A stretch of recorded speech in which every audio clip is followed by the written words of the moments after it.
Shalom, selamat pagi, semangat, tetap semangat di dalam Tuhan.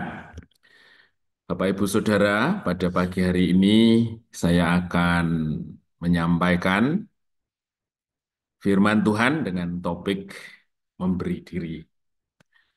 Nah, Bapak Ibu Saudara, hal penting dalam pengajaran kekristenan itu adalah belajar untuk memberi diri. Ya, apakah itu sesuatu yang mudah? Nah, jawabannya tentu tidak. Ya, jadi memberi diri itu melawan mainstream. Mainstream itu aliran utama.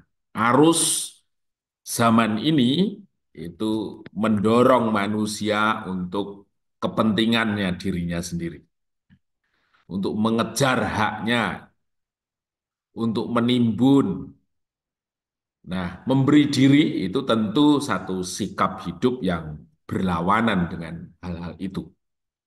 Ya, jadi pada dasarnya manusia itu menghendaki satu kehidupan untuk dirinya sendiri sebagai sinful nature ya atau kodrat dosa karena manusia jatuh ke dalam dosa. Terus karena lingkungan kehidupan yang menunjukkan pola akhir zaman gitu ya. Jadi kepentingan diri itu menjadi sesuatu yang terus bertambah. Tentu itu kehidupan orang-orang di luar Tuhan ya. Nah, tentu karena belajar memberi diri itu merupakan satu hal penting, di mana setiap kita harus belajar, Bapak Ibu Saudara. Nah, bagaimana Alkitab mengajar hari ini?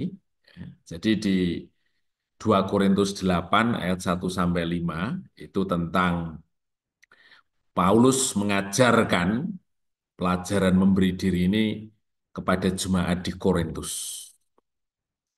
Dan yang menjadi contoh di sini adalah jemaat di Makedonia. Ya, itu merupakan satu jemaat kecil yang pada waktu itu mengalami satu aniaya atau satu kondisi yang benar-benar di luar kehendak dari kita semua sampai saat ini ya, kalau kita belajar kondisi pada waktu itu. Tetapi bagaimana kehidupan jemaat di Makedonia ini menunjukkan sesuatu yang luar biasa. Dan di 2 Korintus 8 ayat 1 sampai 5 ini menunjukkan kekaguman Paulus, bagaimana roh Tuhan mengerjakan sesuatu yang luar biasa di jemaat-jemaat Makedonia. Ya, kita belajar, Bapak Ibu Saudara. Saudara-saudara, kami tidak memberitahukan kepada kamu tentang kasih karunia yang dianugerahkan kepada jemaat-jemaat di Makedonia. Selagi dicobai dengan berat dalam berbagai penderitaan, sukacita mereka meluap. Dan meskipun mereka sangat miskin, jadi bukan hanya miskin, tetapi sangat miskin.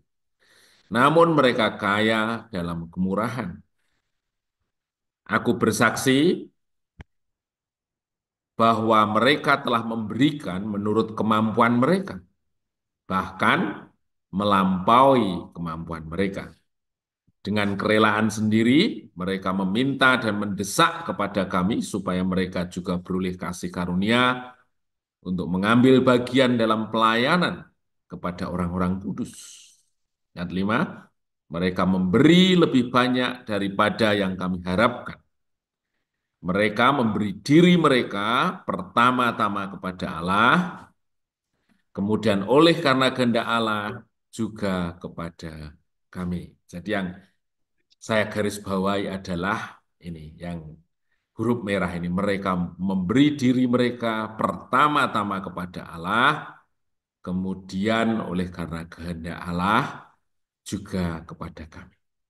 Jadi sudah saya katakan tadi Bapak Ibu Saudara, pelajaran ini adalah pelajaran yang melawan mainstream, pelajaran yang gampang diucapkan, tapi prakteknya adalah melawan dari kehendak normal diri kita. Nah, Paulus memberikan kunci bagaimana jemaat di Makedonia ini bisa mengimpartasikan sesuatu yang mustahil dalam kehidupan kejemaatan mereka.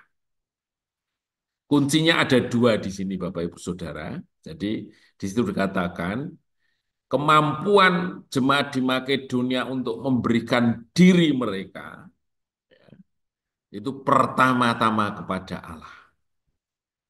Jadi Bapak Ibu Saudara, tanpa harus diajar atau dengan paksaan atau dengan perintah atau dengan apapun, ternyata seseorang itu bisa menghasilkan buah kehidupan yang luar biasa. Itu ketika mereka memulai hidupnya dengan Allah. Di sini dicontohkan bahwa jemaat di Makedonia bisa memberikan satu kehidupan yang luar biasa dalam hal berkomitmen mengikatkan diri satu dengan yang lain. Itu katanya dimulai dari kehidupan mereka dengan Allah. Di Galatia 2 ayat 20, di situ ditunjukkan Bapak Ibu Saudara, di dalam Kristus itu kita memberikan satu platform yang baru, platform kehidupan yang baru, atau paradigma yang baru. Bagaimana kehidupan yang dimulai dari Allah itu. Ya. Namun aku hidup bukan lagi aku sendiri yang hidup, melainkan Kristus yang hidup di dalam aku. Dan hidupku yang kuhidupi sekarang di dalam daging adalah hidup oleh iman dalam anak Allah yang telah mengasihi aku dan menyerahkan dirinya untuk aku. Jadi jemaat di Makedonia bisa memiliki kehidupan yang luar biasa di antara mereka. Itu karena dimulai dari pengenalan akan Allah.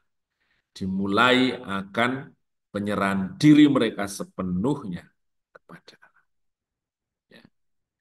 Penyerahan diri sepenuhnya kepada Allah itu membuat seseorang mengenal kehendak Allah. Di Roma 12 ayat 2, jangan kamu serupa dengan dunia ini, tapi berubahlah oleh pembaruan budimu, supaya kamu dapat mengenal kehendak Allah, mana yang baik, berkenan, dan sempurna.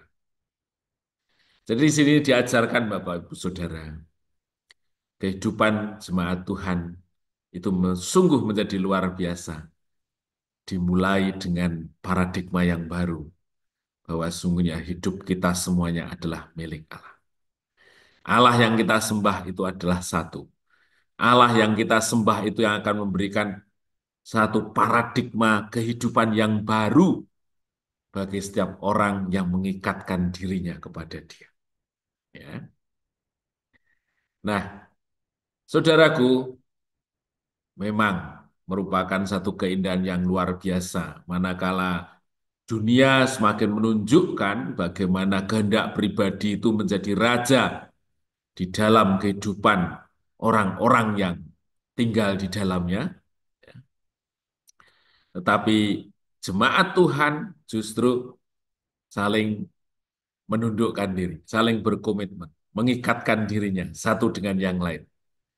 Itu merupakan keindahan yang membedakan antara jemaat Tuhan dan dunia ini. Tetapi itu hanya terjadi ketika kita hidup di dalam Tuhan, kita terus mengenal kehendak-Nya. Dan itu pasti tidak mungkin dilahirkan dari kehendak diri kita, Bapak Ibu Saudara. Justru kehendak diri kita itu yang semakin hari harus semakin terhilang. Kehendak diri kita semakin hari semakin sirna, tergantikan oleh kehendak Allah. Sehingga sungguh bahwa hal-hal yang mulia, kehidupan yang luar biasa, buah yang manis itu hadir di dalam kehidupan jemaat Tuhan. Kita harus semakin meninggalkan kehendak manusia, menggantikan dengan kehendak Allah. Karena dari situ bangunan yang luar biasa itu akan dibangun di tengah-tengah jemaat Tuhan. Terpujilah nama Tuhan,